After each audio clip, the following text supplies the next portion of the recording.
পরবর্তী প্রশ্ন হচ্ছে, সন্তানের জন্য তো বাবা মায়ের দোয়া 100% কবুল হয়, তবে জীবিত সন্তানের জন্য কি বাবা কবর আযাব, জাহান্নাম, আগুন থেকে পানা চাইতে পারবে এবং আর জান্নাত লাভের জন্য দোয়া করতে পারবে?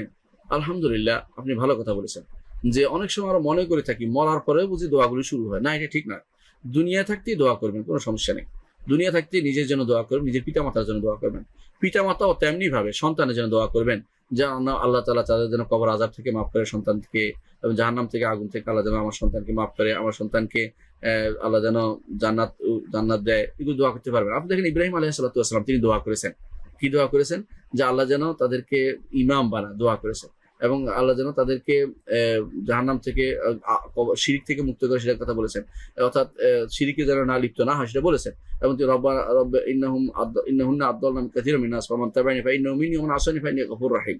দোয়া করেছেন যে যেন তাদের শিরিক না করে, অর্থাৎ আখিরাতমুখী করে, তারা যেন দুনিয়ামুখী না হয়, গুনার মধ্যে লিপ্ত না হয়, ইত্যাদি ইত্যাদি। আপনি ইচ্ছামতো দোয়া করতে পারবেন, কোনো সমস্যা নেই।